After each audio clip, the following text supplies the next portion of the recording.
Constantine II was the last king of Greece. He went into exile at the age of 27, and he has always wanted to return to his hometown. But he did not return to Greece until he was 73 years old. During his 46 years of exile, the person who stayed with him and never left him was his wife, Queen Annemarie. The two have always loved each other through ups and downs. Their story is a model of love. Today, I'll share with you their heartwarming love story. But before we begin, don't forget to click subscribe if you want more stories in the future. Let's get started. Constantine II came into the world on June 2, 1940. His uncle was the king of Greece then, and he had an older sister who later became Queen Sophia of Spain. Since the king didn't have any sons in Greece, followed a rule where men had priority in inheriting the throne, Constantine II automatically became second in line for the throne as soon as he was born. His early years were tough. When he was just a baby, Nazi Germany attacked Greece, and his family had to leave the country. They moved between Egypt and South Africa, far from Greece, until 1946. After the war, at 6 years old, they returned to Greece. The next year, his uncle passed away, and his father became the new king, making Constantine the crown prince. During his teenage years, Constantine received a top-notch education in Greece to prepare him for kingship. At 15, he joined the military academy where he excelled. He also attended the NATO Air Force Special Weapons School and the University of Athens Law School. Besides academics, Constantine showcased impressive athletic abilities. He excelled in swimming, karate, earning a black belt, squash, track and field, and horse riding. His passion for sailing began in 1958 when his father gifted him a sailboat. Just 2 years later, at age 20, he served as the helmsman for the Greek team at the Rome Olympics, leading them to victory and securing Greece's first Olympic gold medal in 50 years. Despite his popularity as both a prince and an Olympic champion, Constantine had his sights set on something else. Let's go back a year. When Constantine was 19, he visited the Danish royal family with his father. That year, attention focused on the Danish royal sisters, Margaret, 19, Benedict, 15, and Annemarie, 13, known for her beauty. The purpose of the visit was clear: to arrange a marriage between Constantine and Benedict. However, Constantine had feelings for the younger Annemarie. She was just 13, and both families felt it was too early for marriage. They silently agreed to let time and distance fade this puppy love. Nevertheless, Constantine stayed in touch with Annemarie, writing letters to keep their connection alive. They met again in 1961 when Constantine's sister Sophia married Juan Carlos I, who was still a prince of Spain, and Annemarie served as bridesmaid at the wedding.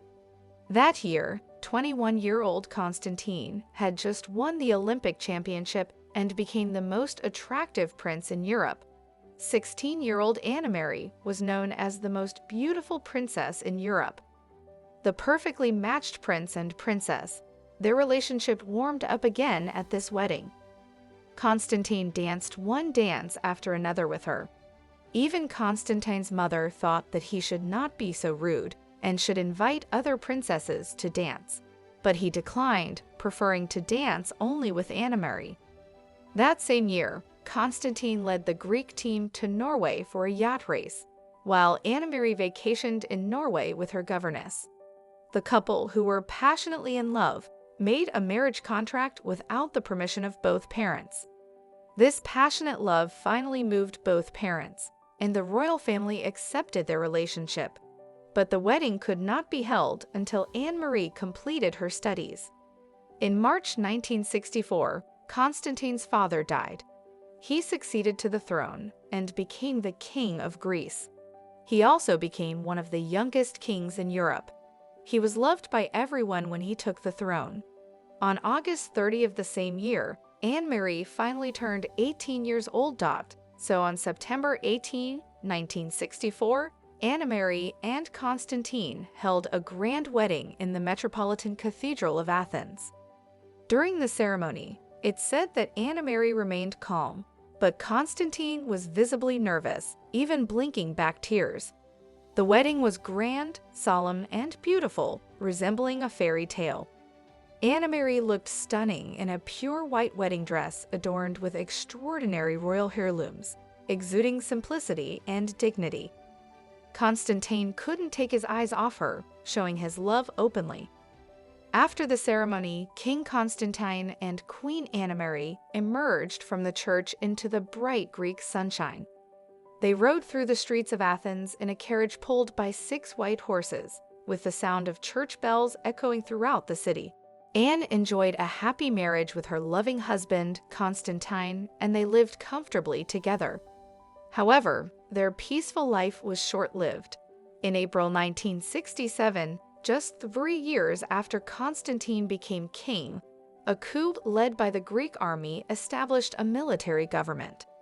At only 27 years old, Constantine faced a difficult decision when confronted by the army at the palace.